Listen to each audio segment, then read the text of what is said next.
Bonjour mes frères et sœurs dans le Seigneur, soyez bénis chez vous. Je rends grâce au Seigneur pour ce 20 janvier 2021.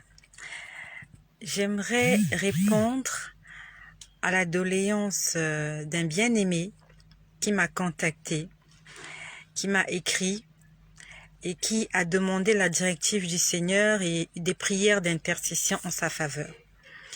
Et j'aimerais répondre à ce bien-aimé que je vais appeler G. Mon bien-aimé G. Tu m'as écrit, tu m'as dit que tu avais des soucis avec ton épouse et tu m'as demandé de prier pour ton ministère. Le Seigneur m'a répondu pour toi. Il m'a répondu cette nuit. Pendant que j'étais en train de prier pour toi, mon frère G,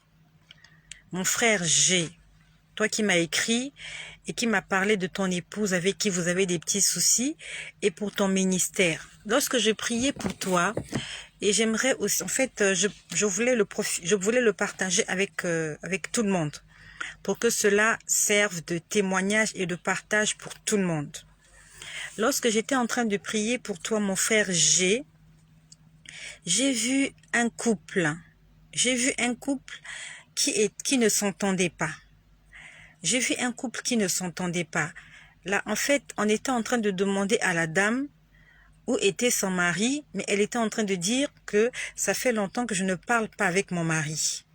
Alors que ce mari-là, en fait, a beaucoup fait pour elle. Le mari a beaucoup fait pour elle, mais en fait, elle ne parle pas avec son mari, ils ne se parlent plus. Lorsqu'on m'a montré la dame, je ne sais pas, je crois qu'il s'agit de votre femme. Je ne sais pas ce qui se passe, mais le Seigneur m'a montré que vous ne vous adressez plus vraiment à la parole, que le courant ne passe plus trop bien entre vous. Puis après, le Seigneur me montre des papiers. Ces papiers étaient pliés en deux. Je prends l'exemple, ça c'est un papier, là c'est un papier, et les papiers étaient pliés en deux comme ça. Et il n'y avait des écrits que sur un seul côté. Il n'y avait des écrits que sur un seul côté. Et il y avait beaucoup de papiers comme ça. Il y en avait beaucoup. Et en gros caractère, on avait écrit pardon. On avait écrit pardon. Et sous pardon, il y avait plusieurs écrits.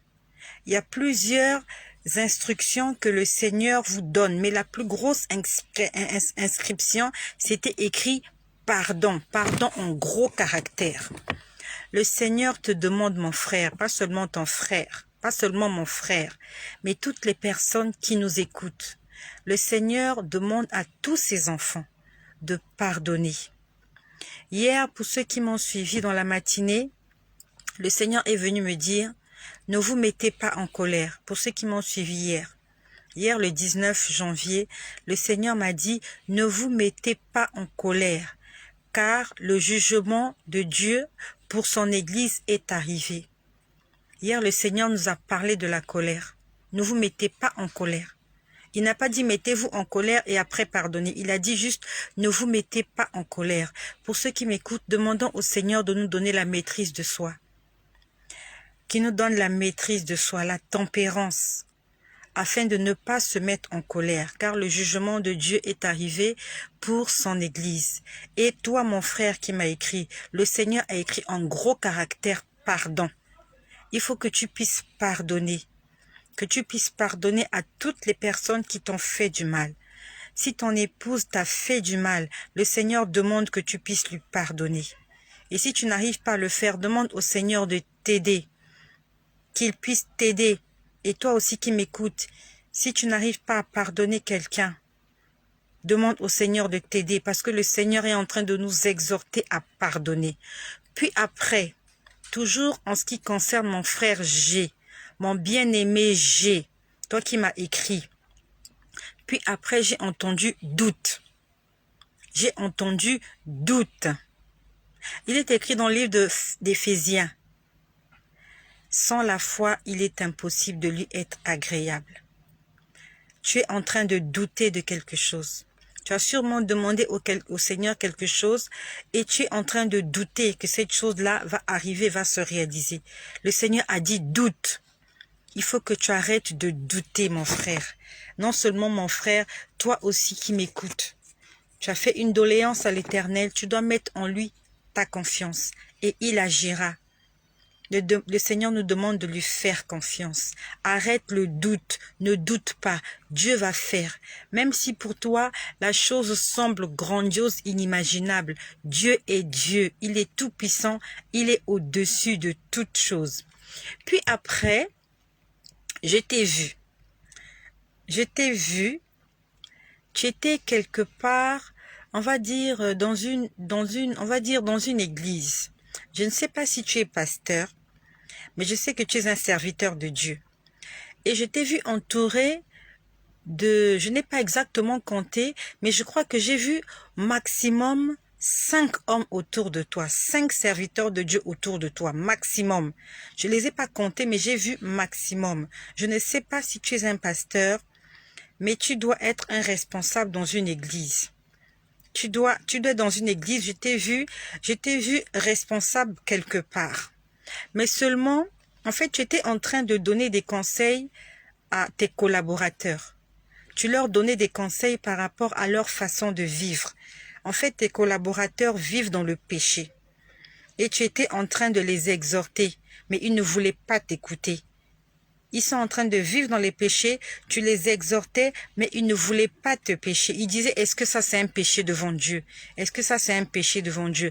Mais ce qui est triste, c'est que vous tous, vous n'avez pas revêtu la robe de l'épouse. Ni toi, ni tes collaborateurs. Votre vêtement, le vêtement que le Seigneur m'a montré cette nuit. Votre vêtement spirituel n'est pas le vêtement de la sainteté. Je suis désolée de te dire ça, mon frère. Si Jésus revient, tu ne seras pas enlevé. Si Jésus revient, tous tes collaborateurs, vous ne serez pas enlevés parce que vous n'avez pas le vêtement de l'épouse. Vous n'avez pas la robe blanche. Vous n'avez pas la robe. Et elle n'est même pas blanche. Je vous ai vu habillés en chemise, pantalon, kaki. Vous tous. Votre vêtement n'est pas blanc. Il y a un ménage à faire dans vos vies. Vous devez vous confesser sincèrement et abandonner tout ce qui ne glorifie pas le nom du Seigneur dans vos vies, dans vos ministères, mais en commençant par le pardon. Le Seigneur a d'abord parlé du pardon. Après, il a parlé du doute. Après, il m'a montré les papiers qu'on distribuait, là où c'était écrit pardon. Après, il m'a montré vos collaborateurs qui vivent dans le péché. Vous aussi, vous avez un ménage à faire dans votre vie spirituelle. Puis après, le Seigneur m'a montré votre couple. J'ai vu votre couple, j'ai vu qu'il y a eu de l'adultère. Je ne suis pas venue juger. C'est Dieu qui va nous juger. Je suis venue vous dire des choses que j'ai vues. J'ai vu qu'il y a eu de l'adultère. J'ai vu qu'il y a eu de la ruse. J'ai vu qu'il y a eu l'intervention des maris et des femmes de nuit. Vous n'avez pas été vigilants dans votre couple. Les maris et les femmes de nuit se sont invités dans vos vies et vous ont détruit. J'aimerais exhorter des couples qui m'écoutent, des couples chrétiens. Toi qui m'écoutes, si tu vis en ménage, si tu rêves les maris de nuit, les femmes de nuit, si ton partenaire, si ton conjoint ou ta conjointe, le courant passe très bien là-dessus, il faut que vous puissiez en parler et vous puissiez lier l'esprit de mari et de femme de nuit. Parce que cet esprit est venu dans ton couple à s'aimer le désordre et vous a séparés.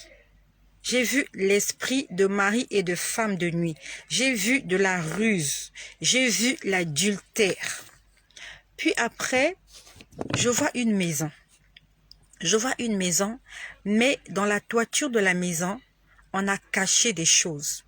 Et là, je vous parle des choses spirituelles. Ce ne sont pas des choses physiques visibles. Ce sont des choses spirituelles. Lorsque j'ai vu cette maison, je ne sais pas s'il s'agit de votre maison ou de votre église, mais je crois qu'il s'agit de votre ministère. Dans votre ministère, il y a de la saleté. Il y a de la saleté dans votre ministère. Parce que j'ai vu dans la toiture, on a caché des choses qui ne glorifient pas le nom du Seigneur. Il faut que vous puissiez vous mettre dans la prière, mon frère, dans le jeûne et la prière. Votre ministère ne marche pas, vous devez vous lever. Cherchez véritablement la face de Dieu. Et en commençant d'abord par pardonner. Pardonnez à ceux qui vous ont fait du mal.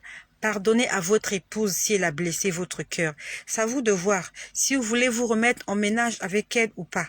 Mais le Seigneur a dit de pardonner. Il a demandé de pardonner. Et il a demandé d'enlever le doute. Et autre chose, il va falloir que vous puissiez laver votre robe. Parce que votre vêtement spirituel n'est pas propre. Votre habit spirituel n'est pas propre. Si Jésus revient, vous allez rester. Si Jésus revient, toutes les personnes qui vous entourent, vos collaborateurs à l'église, vont rester. Je n'ai vu personne habillé en robe blanche. Puis après, je vois des mèches. On appelle ça mèche, on appelle ça tissage. On a montré des mèches. Ce que les femmes mettent comme plante dans les cheveux. Du tissage. On m'a montré les tissages. Le Seigneur a jeté ces tissages-là. Puis après, on m'a montré les mèches, des mèches déjà utilisées. On a pris les mèches, on a jeté par terre. Je ne sais pas quelle est l'activité de votre femme. Je ne sais pas, est-ce qu'elle met les mèches ou elle met les tissages, ou alors elle vend les tissages ou les mèches. Mais le Seigneur m'a dit que les mèches, les tissages ont une influence négative sur elle. Et je parle des choses spirituelles. Les mèches, les plantes là, les faux cheveux, ont une influence négative dans votre couple, plus précisément sur votre femme, parce que le Seigneur a pris ça, il a jeté. Il a jeté les mèches. Et j'aimerais parler à mes sœurs qui m'écoutent. Je ne suis pas venue faire un prêche. Je ne suis pas venue prêcher. Mais de la même façon que le Seigneur est en train de parler à ce monsieur de sa femme, comment les maris de nuit sont venus troubler son foyer. Comment les femmes de nuit sont venues troubler son foyer. Et il m'a montré les mèches. Ça veut dire que dans ces mèches, dans ces tissages-là, il y a eu une influence négative maléfique. Il y a eu une influence négative démoniaque. Il y a eu une influence maléfique, une influence négative sorcellerique qui est venue des mèches. Toi qui m'écoutes, en décembre, lorsque le Seigneur nous a parlé des parures extérieures, en dehors de mon témoignage, pour ceux qui ont suivi comment le Seigneur m'a parlé en décembre, j'ai même fait ce partage pendant au moins une semaine, parce que c'était trop long. Le Seigneur m'avait parlé pendant 6 heures. Il nous avait interpellés sur les faux cheveux, sur les faux cheveux et sur les bijoux, sur les bijoux, sur les vêtements qui ne glorifient pas le Seigneur. Le Seigneur nous avait parlé là-dessus. Ce ne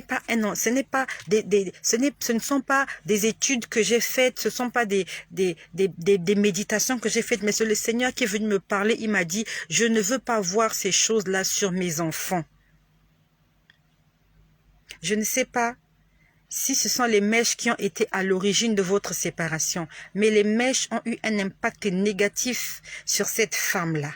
Et toi qui m'écoutes, peut-être que les mèches, les faux cheveux, le maquillage, les fausses parures extérieures, les bijoux, peut-être que ça a un impact négatif dans ta vie. Ces choses-là viennent du monde des ténèbres. Le Seigneur nous l'a dit, il nous l'a révélé, que ces choses viennent du monde des eaux. Je n'ai pas de verset biblique pour accompagner cela. Quand le Seigneur me montre, je viens vous répéter fidèlement ce qu'il me dit. Mon frère J, il faut que tu pardonnes. Mon frère J, il faut que tu mettes le doute de côté et que tu nettoies ta robe. Et que tu chasses les maris de nuit, les femmes de nuit dans ta vie. Que tu pries pour ton ministère. Que tu cherches réellement la face du Seigneur. Que tu cherches la face du Seigneur dans le jeûne, dans la prière. et que tu puisses chasser les esprits impurs. Cette mauvaise sémence qui a été déposée dans ton ministère, plus précisément dans le plafond. Cela est le partage et le message que le Seigneur m'a donné pour mon frère J. Et si toi qui as écouté cela, cela peut te faire du bien aussi. Tu as peut-être pris une part. La Bible nous dit ne méprisez pas les prophéties, ne rejetez pas les prophéties, mais analysez toutes choses. Prenez ce qui est bon. Prends ce qui est bon pour toi. Si le pardon est bon pour toi, prends le pardon. Si le doute est bon pour toi, prends le doute. Si les faux cheveux, les mèches sont bons pour toi, prends ce partage-là. Le Seigneur ne veut pas que nous puissions porter ces choses-là. Le Seigneur ne veut pas. Il ne veut pas. Il veut que nous puissions pardonner. Enlevant le doute. Lavons nos robes.